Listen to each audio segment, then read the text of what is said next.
l'Écriture dans le cœur des enfants de Dieu, Jérémie 31, et nous lirons à partir du verset 31 également. Voici que les jours viennent, oracle de l'Éternel, où je conclurai avec la maison d'Israël et la maison de Juda une alliance nouvelle. Non comme l'alliance que j'ai conclue avec leur père le jour où je les ai saisis par la main, pour les faire sortir du pays d'Égypte. Alliance qu'ils ont rompue. Quoique je sois leur maître, oracle de l'Éternel, mais voici l'alliance que je conclurai avec la maison d'Israël. Après ces jours-là, oracle de l'Éternel, je mettrai ma loi au-dedans d'eux, je l'écrirai sur leur cœur. Je serai leur Dieu, ils seront mon peuple. Celui-ci n'enseignera plus son prochain, ni celui-là son frère, en disant « Connaissez l'Éternel, car tous me connaîtront. » Depuis le plus petit d'entre eux jusqu'au plus grand, oracle de l'Éternel, car je pardonnerai leurs fautes, je ne me souviendrai plus de leurs péchés. Alors c'est une promesse que le Seigneur a faite, c'était dans Jérémie, bien avant que Jésus vienne, et il va dire, après ces jours-là, je mettrai ma loi au-dedans d'eux, je l'écrirai sur leur cœur. C'est bien ce que vous avez dans vos Bibles? Je l'écrirai sur leur cœur, et ça s'adresse là à des enfants de Dieu, c'est pas tout le monde. Avant l'écriture, nous l'avons vu, il y a Moïse, le Seigneur lui dit, tu vas écrire un livre, donc ça on l'a vu, et on a vu aussi qu'il y a eu des tables de pierre qui ont été écrites. On a vu que le livre, eh bien, c'était pour de l'enseignement, c'était lu en public et relu tous les ans et le plus fréquemment possible. Mais la table de l'Alliance, ces deux tables, eh bien, elles étaient faites pour être conservées. Elles avaient été mises dans la boîte sacrée, dans l'arche, et elles n'étaient pas lues du tout. On les a mis dedans et on a fermé la boîte, c'est tout. Donc, elles étaient là pour être conservées, pour être gardées. Garder le signe de l'Alliance. Alors, d'abord une remarque. Si nous voulons que Dieu écrive sur nos cœurs, il nous faut un cœur nouveau. Parce que le cœur de l'être humain, par nature, eh bien, ne plaît pas à Dieu. Et je vous invite à lire dans Romains chapitre 8, versets 7 et 8. Les tendances de la chair sont ennemies de Dieu. Alors, la chair, qu'est-ce que c'est? La chair, c'est pas le corps. La chair, c'est tout ce qui est ennemi de Dieu en nous. Donc, ça peut être le corps qui a des désirs qui ne sont pas bons, mais ça peut être aussi tes pensées, tu as des mauvaises pensées. En fait, la chair, c'est tout l'être humain qui a quitté, on va dire, l'Éden, qui n'est plus dans la volonté de Dieu. Et les tendances de la chair sont ennemies de Dieu, parce que la chair ne se soumet pas à la loi de Dieu, et en est même incapable. Donc, un être humain ne peut pas se soumettre à Dieu s'il n'a pas l'Esprit de Dieu en lui. C'est l'Esprit de Dieu qui nous rend capables, c'est la nouvelle nature en nous qui nous rend capables d'obéir à Dieu. Et d'ailleurs, toi, tant que ton ancienne nature présidera encore au lieu de la nouvelle, tu vas avoir des problèmes d'autorité par rapport à Dieu. Parce que, il a dit, la chair, donc l'ancienne nature, ne se soumet pas à la loi de Dieu. Même si elle l'aime, même si elle aura envie, elle ne peut pas.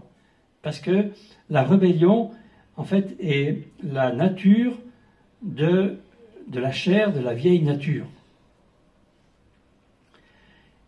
Et au verset 8, « Or ceux qui sont sous l'emprise de l'ancienne nature, de la chair, ne peuvent pas même plaire à Dieu. » C'est-à-dire que même si tu faisais plein de choses, mais tu n'arrivais pas à plaire à Dieu parce que c'est pas possible. Donc on a besoin d'un nouveau cœur pour que Dieu puisse y écrire son histoire, écrire ce qu'il veut en nous. Et autre chose, nous allons avoir besoin d'un nouveau moyen d'écriture, parce qu'on peut écrire facilement sur un livre, etc., etc. Mais les tables de pierre, on a pu écrire, mais écrire sur un cœur, avec quoi on écrit? Donc Dieu, il a fallu qu'il utilise quelque chose de nouveau.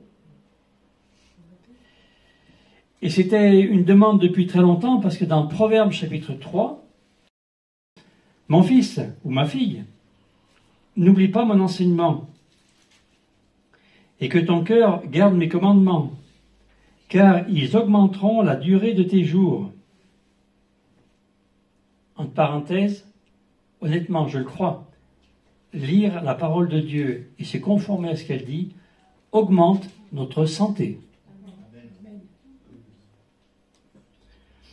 Ils augmenteront la durée de tes jours et les années de ta vie et ta paix.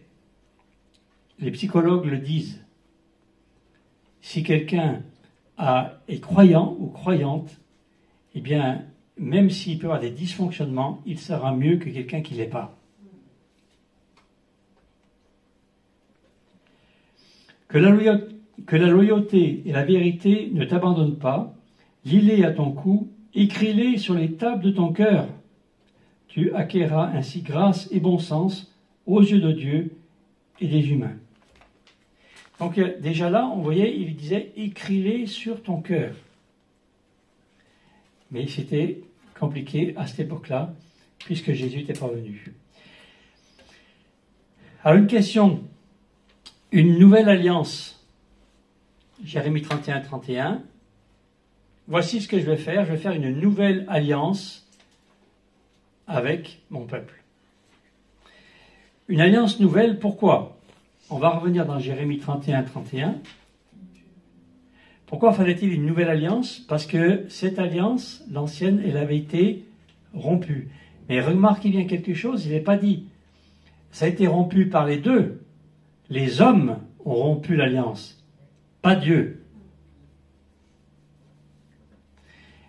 Et dans Lévitique, chapitre 26, et ce sera 44 et 45, donc il y a tout depuis le verset 15, donc vous voyez, il y a une description d'Israël qui rejette les commandements de Dieu, et le Seigneur envoie des malédictions, mais ils ne se repentent pas, et il envoie encore des gros problèmes qui leur arrivent, mais ils ne se repentent pas, et au verset 44, mais lorsqu'ils seront dans le pays de leur ennemi, donc là ils sont prisonniers, mais lorsqu'ils seront dans le pays de leur ennemi, je ne les rejetterai pourtant pas. Je n'aurai pas d'aversion pour eux jusqu'à les exterminer, jusqu'à rompre mon alliance avec eux.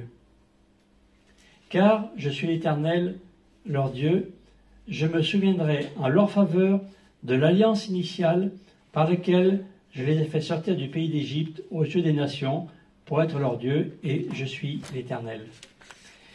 C'est-à-dire que, alors même qu'ils ont fait les pires péchés possibles, Dieu dit non, mais non, je ne rejetterai pas pourtant ce peuple, je n'aurai pas d'aversion jusqu'à rompre l'alliance. Donc, Dieu n'a pas rompu l'alliance. Celle-ci n'est pas rompue. Vous vous rappelez quand j'avais parlé des 5 alliances, en me disant que c'était des alliances éternelles. Dieu n'a pas rompu les alliances. C'est les humains. Deuxièmement, pourquoi une alliance nouvelle ? On va lire dans Hébreux 8.6. Aliette, est-ce que tu veux lire ? Mais maintenant, il a obtenu un ministère de temps supérieur.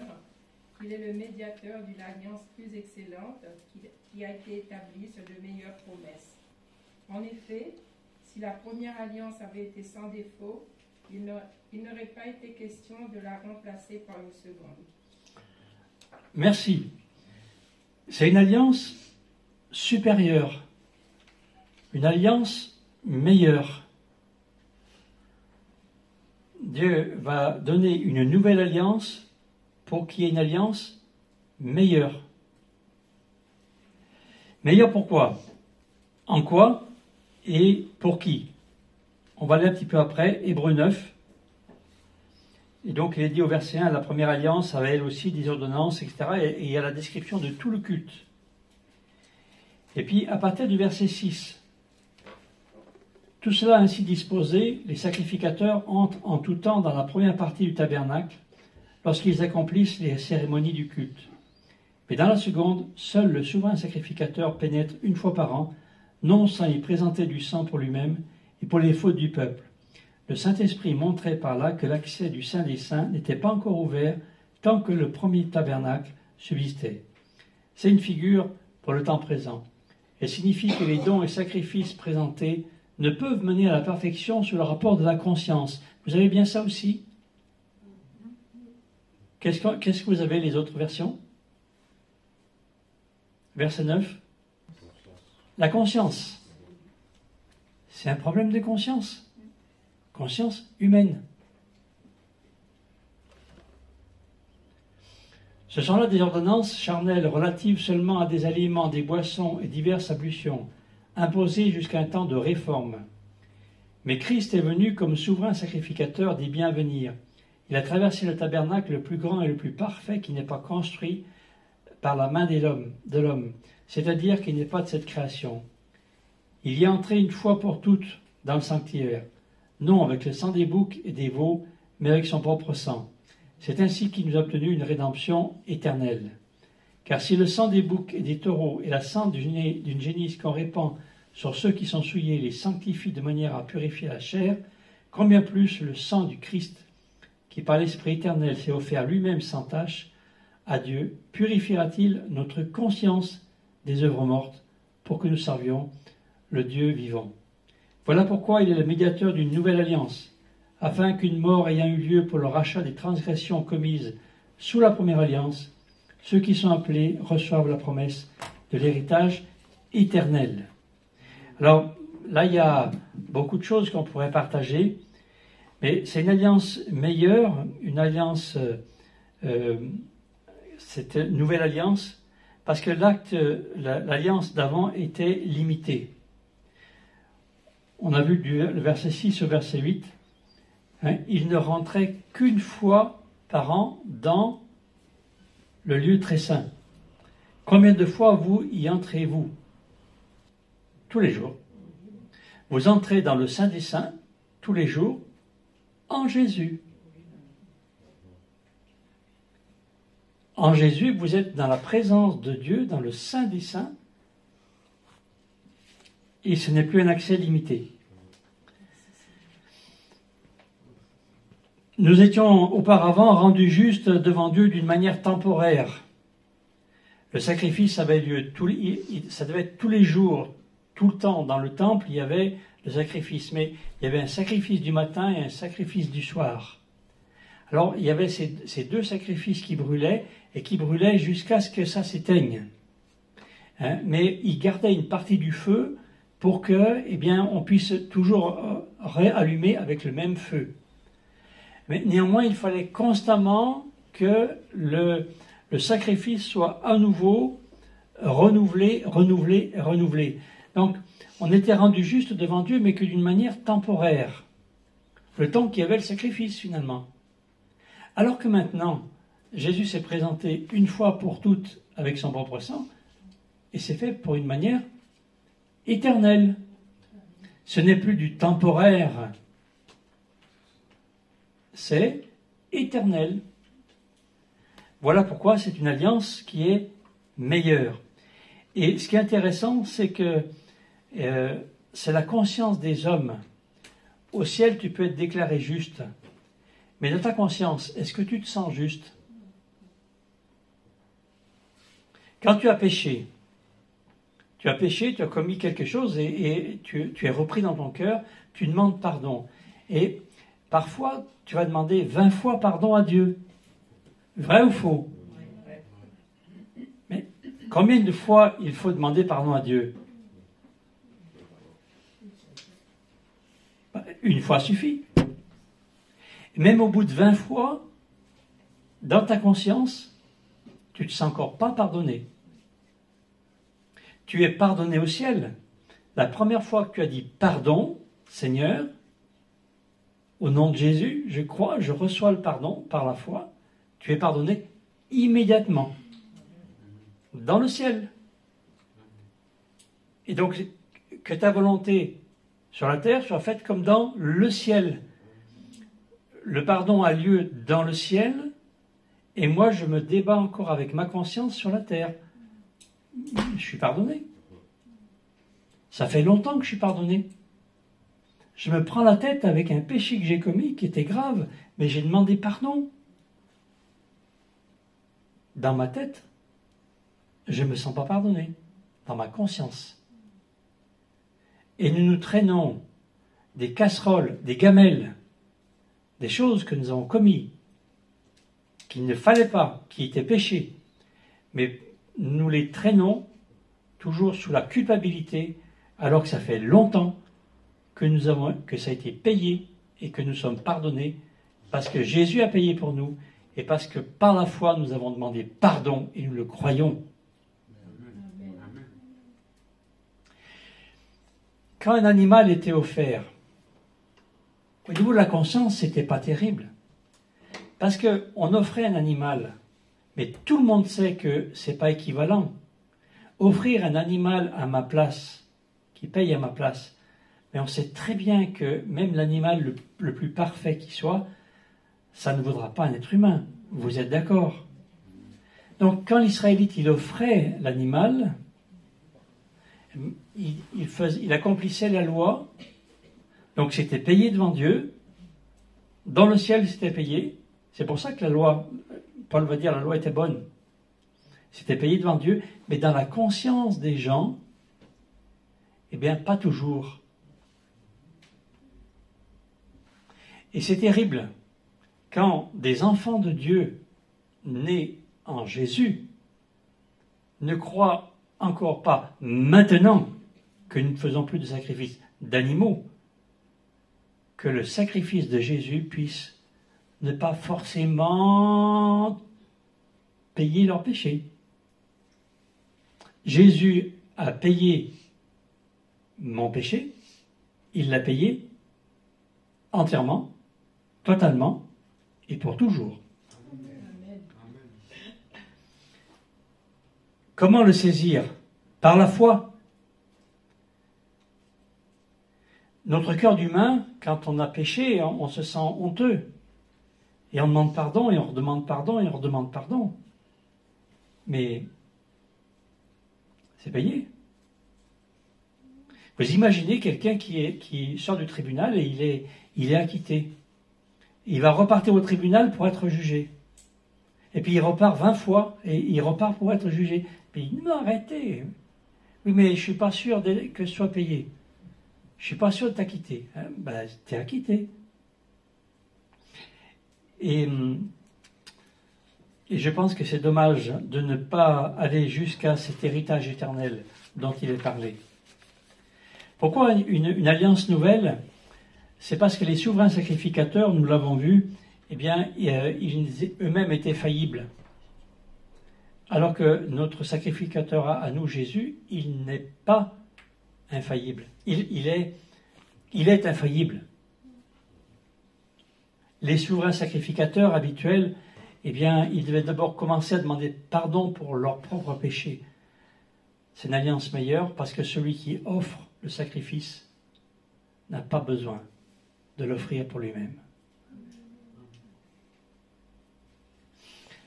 Enfin, je vais parler encore une chose. Pourquoi elle est meilleure? L'ancienne alliance, le signe de l'alliance, où c'était marqué, c'était l'étape de la loi. Amen. Quand Israël a fait n'importe quoi avec les veaux d'or, l'alliance a été brisée. Et Moïse donc a brisé les tables. Et l'alliance, elle a été vraiment rompue là. Dans l'ancienne alliance, les tables de l'alliance pouvaient être brisées. Dans la nouvelle alliance, peuvent-elles être brisées? Où sont-elles, ces tables de l'alliance? C'est gravé dans nos cœurs. Qu'est-ce qui pourrait briser cette alliance? Le péché. Juste toi. Toi, tu pourrais briser l'alliance, tu dis, je veux plus de Dieu. Mais l'alliance, même si tu commets un péché, l'alliance n'est pas brisée. tu vas être sanctionné pour ton péché, ça peut peut-être mal aller, mais l'alliance n'est pas brisée. Je m'explique. Il y avait l'arche, la boîte sacrée, et les tables en pierre étaient à l'intérieur. Une fois par an, le sacrificateur entrait, etc. Pendant 1 an, les Israélites commettaient des péchés. Est-ce que, à la première fois qu'un Israélite commettait un péché, le souverain sacrificateur entrait dans le Saint des Saints, ouvrait la boîte et brisait les tables de l'Alliance, ou les enlevait? Est-ce qu'il le faisait? Non. La personne pouvait être sanctionnée par le Seigneur, mais l'Alliance demeurait. Et déjà là, on voyait que le Seigneur voulait préserver son alliance avec ses enfants à tout prix. Donc, à plus forte raison, maintenant que c'est écrit sur nos cœurs,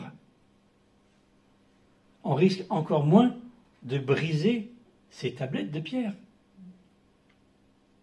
Est-ce que vous me suivez? Je m'adresse à ceux qui pourraient croire que l'alliance que Dieu a fait avec eux, eh bien, parce que tu as commis un péché, cette alliance pourrait être brisée. Non. Si tu continues, si le péché s'installe en toi, si tu laisses s'installer, il y a un moment donné où tu épuises la patience de Dieu. Mais je vous assure qu'il faut en faire. Parce que le but de Dieu, ce n'est pas que le pécheur meure, mais qu'il se repente et qu'il vive. Donc il va laisser les tablettes dans l'arche. Et puis, eh bien, si tu vas trop loin, si tu vas vraiment trop loin, comme dans Ézéchiel, à un moment donné, là c'est n'importe quoi, il y a des faux dieux dans le temple, il y a des prostituées, enfin c'est vraiment n'importe quoi. Et c'est un passage terrible. Il est dit que l'onction de Dieu, le Seigneur s'élève au-dessus du temple. Il quitte le temple. Et il va se poser sur la colline à côté. On pense seulement des Oliviers. Et puis, c'est comme s'il regardait son temple, il va s'en aller. Et il part vers l'est. Là où étaient ceux qui étaient restés fidèles, qui étaient en déportation. Mais ce qui est beau dans Ézéchiel, c'est qu'il va revenir. Il va revenir à nouveau dans son temple. Il reviendra par le même chemin.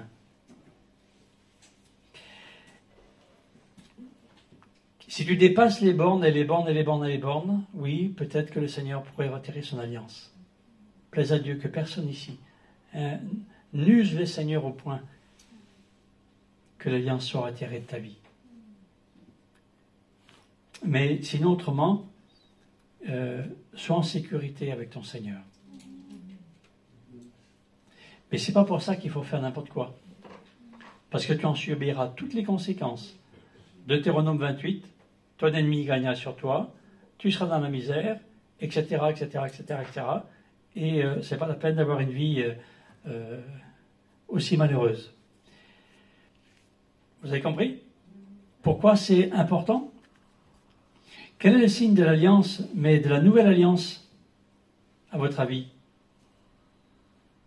Les signes de l'ancienne alliance, c'était les tables. Quel est le signe de la nouvelle alliance?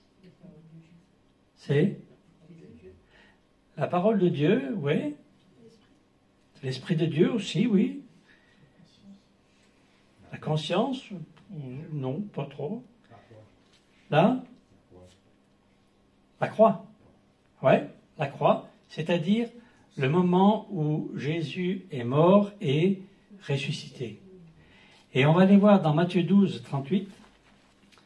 Alors quelques-uns des scribes et des pharisiens prirent la parole et dirent « Maître, nous voudrions voir un signe de ta part. » Il leur répondit « Une génération mauvaise et adultère recherche ou demande un signe. Il ne lui sera donné d'autre signe que celui du prophète Jonas. Car de même que Jonas fut 3 jours et 3 nuits dans le ventre du grand poisson, de même le Fils de l'homme sera 3 jours et 3 nuits dans le sein de la terre. Les hommes de Ninive se dresseront lors du jugement avec cette génération et la condamneront parce qu'ils se sont repentis à la prédication de Jonas. Et voici ici, il y a plus que Jonas. » Quel est le signe? Le signe de Jonas, c'est la mort et la résurrection. C'est quand même encore beaucoup plus solide que des tablettes en pierre. Une nouvelle alliance est nécessaire quand les hommes ne respectent pas l'ancienne. Dieu n'a pas voulu annuler son ancienne alliance. C'est les hommes qui l'ont annulée. Mais il a donc amené une nouvelle alliance qui était prévue. Dieu connaît tout. Et ainsi, nous avons une assurance que la porte est ouverte. On va lire 2 Corinthiens 3, verset 3 maintenant. Et là, on va voir cette écriture dans le cœur. Vous êtes manifestement une lettre de Christ, écrite par notre ministère, non avec de l'encre, mais avec l'Esprit du Dieu vivant, non sur des tables de pierre, mais sur des tables de chair, sur vos cœurs. Donc là, c'est écrit sur nos cœurs. Telle est l'assurance que nous avons par le Christ auprès de Dieu. Non que nous soyons par nous-mêmes capables de concevoir quelque chose comme venant de nous-mêmes, mais notre capacité vient de Dieu. Il nous a aussi rendus capables d'être ministres d'une nouvelle alliance, non de la lettre, mais de l'esprit. Car la lettre tue, mais l'esprit fait vivre. Amen. Donc là, il est parlé de cette écriture de la nouvelle alliance dans nos cœurs de chrétiens. C'est l'accomplissement de Jérémie 31, 31. Voici, je ferai une alliance nouvelle avec mon peuple, etc. Je la mettrai dans leur cœur. Et là, on retrouve, je pense, les 2 endroits de l'Ancien Testament où sont écrits l'alliance. Il y avait le livre de Moïse, l'enseignement, qui était lu au peuple, et les tables de l'alliance, c'était l'alliance, le contrat, qui était gardé au secret. Et au verset 3, il est dit, vous êtes manifestement une lettre de Christ écrite par notre ministère, non avec de l'encre. Donc ça, je pense que ça concerne le livre, la parole qui est en nous,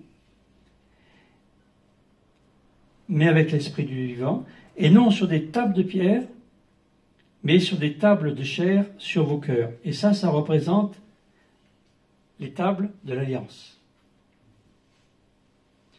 Dieu va revenir encore avec ces 2 aspects, le livre, pour être connu, pour être lu, et le contrat d'alliance qui est fait, mais tout va être marqué sur le cœur. Et quel est le moyen d'écriture? Eh bien, c'est, dit encore, vous êtes manifestement une lettre de Christ, écrite par notre ministère, mais avec l'Esprit de Dieu. C'est le Saint-Esprit qui, en nous, va marquer ces choses. Vous êtes né de nouveau? Amen. L'Esprit de Dieu est en vous. Comme il est en vous, il est capable d'écrire sur votre cœur. Puisque vous êtes une nouvelle nature, vous êtes capable de la recevoir, cette écriture. Et il va écrire quoi?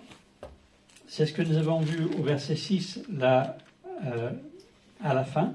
La lettre tue, mais l'Esprit fait vivre. Ce sont des paroles vivantes. Ce que Dieu met en nous, ce sont des paroles vivantes. L'alliance nouvelle égale lecture nouvelle de la Bible. Les lettres mortes sont rendues vivantes. Et vivantes à jamais. Ça fait 40 ans que je suis converti et il y a des domaines où j'ai reçu une parole du Seigneur de la Bible et elle est devenue vivante en moi. Et vous savez que 40 ans après, je me souviens toujours de ce que le Seigneur m'a dit. Vous aussi? Parce que ce que nous recevons de la parole vivante. Dès la nouvelle naissance, Dieu écrit dans mon cœur, mais il écrit par le Saint-Esprit et il écrit d'une manière nouvelle, d'une manière vivante. Alors quel va être mon rôle? Les tables de l'alliance, eh bien, il ne fallait pas les briser. Donc ne brise pas non plus l'alliance que le Seigneur a déposée dans ton cœur. Paul va dire dans 2 Timothée 4, verset 7, « J'ai gardé la foi ». Il est à la fin de sa vie. Mais il va dire « J'ai gardé la foi ». Ne brise jamais les tables de l'alliance qu'il y a dans ton cœur. ne brise jamais ces tables de l'alliance. Figurez bien sûr, hein. Ne les brise jamais. Paul, j'ai gardé la foi. L'autre travail que tu as à faire, c'est faire transiter l'écriture, qui est là, la faire transiter dans ton cœur. Ça, c'est le travail de toute une vie. Colossiens 3,16, que la parole du Christ habite en vous avec toute sa richesse. Que la parole du Christ habite en vous avec toute sa richesse. Donc, mon but, mon travail au quotidien, c'est que ce qui est là, qui est finalement lettre morte, je la fasse passer dans mon cœur en croyant que ce que je lis, Dieu me parle.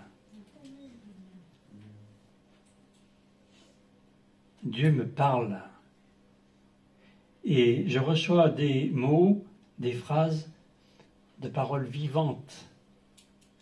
Certaines ne me touchent pas, mais d'autres me touchent et me touchent à l'intérieur de moi.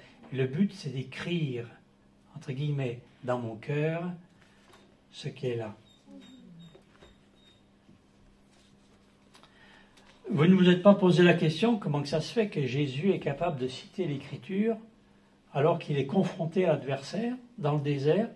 Il est hyper fatigué, il n'a pas mangé depuis 40 jours et Satan l'attaque et bam, bam, bam, bam, toutes les fois, il est capable de répondre avec la parole. Il est écrit. Pourquoi? Parce que l'Écriture, l'Ancien Testament, l'Écriture était passée en lui.